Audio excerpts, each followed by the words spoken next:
समझता है, वक्त उसे अनमोल बना देता है। आज मैं जिस शख्सियत के पास बैठा हूँ वो किसी परिचय की मोहताज नहीं है। पश्चिम उत्तर प्रदेश की बात की जाए तो 2024 के लोकसभा चुनाव में कैराना सा एक चेहरा उभर कर सामने आया था, नाम है इकरा हसन। उन्हीं से आज हम रूबरू हो रहे हैं, क्योंकि 2024 के लोकसभा चुनाव के बाद गठबंधन ने काफ़ी हद तक जीत हासिल की है। हालांकि सरकार तो बनी है एनडीए की, लेकिन फिर भी बात की जाए पक्ष और विपक्ष की तो कहीं ना कहीं विपक्ष बहुत बड़ी जीत के साथ सामने आया है।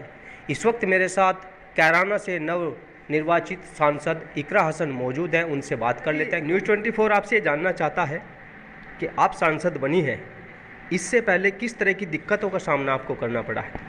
नहीं, देखिए 2 साल का हमारा जो कार्यकाल है, जब से मेरा राजनीतिक सफ़र शुरू हुआ है, जिन परिस्थितियों में शुरू हुआ, बहुत ही विपरीत परिस्थितियां थी। हमारे ऊपर झूठी कानूनी कार्रवाई सरकार द्वारा की गई और लगातार हर तरीके से खाते फ्रीज़ करना हो, चाहे भाई को जेल में डालना हो, और घर पर हर तरह की जो भी प्रयास ये लोग कर सकते थे हमें तोड़ने का इन्होंने किया। लेकिन उसके बावजूद हमें अपने लोगों का साथ मिला, उनके ज़रिए हमें हिम्मत मिली, और उसी का परिणाम है कि आज मैं सांसद के रूप में आपके सामने बैठी हूँ। तो ये ऊपर वाले का करना है और हमारे लोगों का साथ है कि इतनी विपरीत परिस्थितियों में भी सब ने हमारा भरपूर साथ दिया और हमें मजबूत करा। अब हमारी जिम्मेदारी है कि हम अपने लोगों के लिए मजबूती से खड़े रहें। कहीं ना कहीं चुनाव में यानी कि आपके परिवार पर एक तरीके से प्रेशर रहा, फिर भी आपने जीत हासिल की, अपने भाई नाई दर्शन को आपने जिताया, तो उस समय भी क्या दिक्कतों का सामना रहा? वो तो बहुत ही हमारे लिए मुश्किल चुनाव था, लेकिन उसमें भी हमें बड़ी जीत हमारे लोगों ने हमारी मदद करके दिलवाई। और इस बार भी, क्योंकि सत्ता से चुनाव कभी भी आसान नहीं होता है, बहुत सी ऐसी चीज़ें होती हैं, आपको प्रोग्राम के लिए टाइम नहीं मिलना, क्योंकि प्रशासन भी सत्ता पक्ष का फेवर कहीं ना कहीं करते हैं, तो बहुत सी ऐसी दिक्कतें आई कि हमारे program time to time permission cancel हो जाती थी। हमारे लोगों पर, आपने अभी देखा होगा, 100 से अधिक लोगों पर मुकदमा दायर किया गया हमारी जीतने के बाद।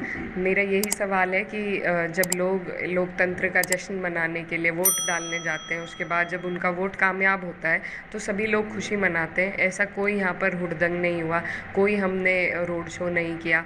लोग अगर इकट्ठे हुए हैं एक जगह, उन्हें घर तक पहुँचने में तो कुछ टाइम लगेगा, और उस व्यवस्था के लिए पुलिस हमारे साथ थी। हम पुलिस के साथ रहे, उनका साथ दिया। 1 मिनट भी हमने लोगों को रोक के कोई अभिवादन वहाँ पर नहीं किया। अपने घेर में आकर हमने सबका धन्यवाद किया।